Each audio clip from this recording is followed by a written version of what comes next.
Assalamualaikum warahmatullahi wabarakatuh. Apa kabar anak-anak? Semoga semuanya di rumah pada sehat ya. Berjumpa lagi dengan Bapak dalam mata pelajaran ilmu pengetahuan sosial. Pada kesempatan kali ini Bapak akan menjelaskan tentang konflik dan integrasi dalam kehidupan sosial. Adapun tujuan pembelajaran kali ini diharapkan kalian setelah menyimak video pembelajaran ini mampu menjelaskan pengertian konflik, faktor-faktor, penyebab, akibat konflik. Ya, belum belajar, marilah kita berdoa. Baiklah, kita mulai saja pembelajaran kali ini. Konflik menurut ahli, ya, di sini Bapak mengambil dua pendapat ahli tentang konflik. Yang pertama menurut Robert M.J. Lawang, konflik adalah perjuangan untuk memperoleh hal-hal yang langka, seperti nilai, status, kekuasaan, dan sebagainya, dengan tujuan tidak hanya memperoleh keuntungan, tetapi juga untuk menundukkan pesaingnya.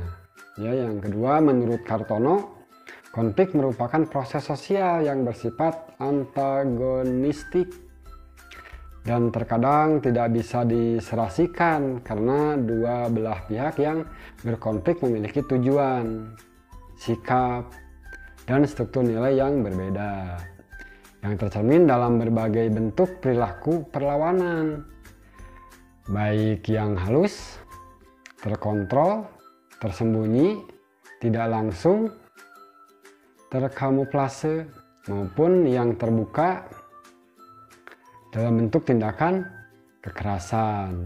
Ya, nah, apa saja faktor-faktor penyebab konflik? Ya, yang pertama perbedaan individu, yang kedua perbedaan latar belakang kebudayaan, yang ketiga perbedaan kepentingan, yang keempat perubahan-perubahan nilai yang cepat. Nah, perbedaan individu. Kenapa? Karena perbedaan pendirian dan perasaan akan sesuatu hal atau lingkungan yang nyata. Ini dapat menjadi faktor penyebab konflik sosial. Sebab dalam menjalin hubungan sosial, seseorang tidak selalu sejalan dengan kelompoknya. Ya. Nah, yang kedua perbedaan latar belakang kebudayaan, di mana perbedaan-perbedaan budaya yang dapat mendatangkan konflik sosial, sebab kriteria tentang sopan tidak sopan, pantas tidak pantas, atau bahkan berguna atau tidak bergunanya sesuatu, baik itu benda fisik maupun non fisik, bisa berbeda-beda. Ya, nah, perbedaan kepentingan, manusia memiliki perasaan, pendirian, maupun latar belakang kebudayaan yang berbeda-beda. Dalam waktu yang bersamaan, masing-masing orang atau kelompok memiliki kepentingan yang berbeda-beda. Kadang-kadang orang dapat melakukan hal yang sama tetapi untuk tujuan yang berbeda-beda. Nah, yang keempat perubahan-perubahan nilai yang cepat. Ya, perundang-undangan atau pelaturan yang sifatnya mengubah kebiasaan masyarakat biasanya dilakukan melalui berbagai kajian terlebih dahulu. Hal ini dilakukan supaya masyarakat tidak kaget dengan perubahan yang tiba-tiba terjadi. Ya. Nah, akibatnya, ya, akibat konflik. Terdapat 5 akibat terjadinya konflik. Yang pertama, meningkatnya solidaritas sesama anggota kelompok. Ya.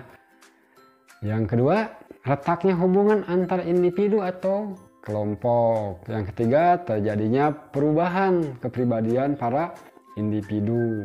Yang keempat, rusaknya harta benda atau hilangnya nyawa manusia. Ya.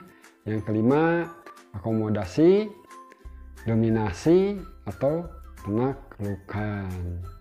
Ya. Nah, kita bahas satu-satu. Yang pertama, meningkatnya solidaritas sesama anggota kelompok. Ya.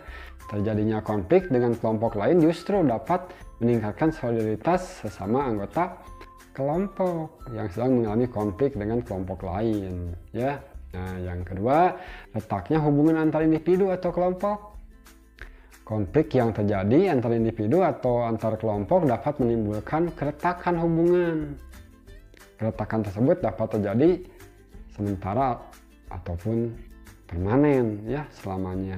Nah, yang ketiga, terjadinya perubahan kepribadian para individu. Perubahan kepribadian antar individu itu di mana perubahan kepribadian dapat terjadi pada kedua belah pihak yang mengalami konflik. Kedua belah pihak dapat saling menyesuaikan atau justru masing-masing mempertahankan kebenarannya, ya, yang diyakininya. Nah, yang keempat, rusaknya harta benda atau bahkan hilangnya nyawa manusia. Ya, konflik yang berujung pada kekerasan fisik dapat menyebabkan kerusakan dan hilangnya nyawa manusia. Ya, akomodasi, dominasi atau penaklukan. Ya, nah, terjadinya akomodasi, dominasi bahkan penaklukan salah satu pihak yang terlibat dalam pertikaian. Ya, nah, sampai sini dulu. Ya, Bapak harapkan video media pembelajaran kali ini kalian dapat menyimak. Ya, selanjutnya jangan lupa isi absen seperti biasa di kolom komentar, sebutkan nama dan kelas agar supaya tidak tertinggal video-video pembelajaran berikutnya. Jangan lupa subscribe, tekan tombol loncengnya. Ya, terima kasih. Sampai ketemu di video-video pembelajaran berikutnya. Wabillahi taufiq wal hidayah. Wassalamualaikum warahmatullahi wabarakatuh.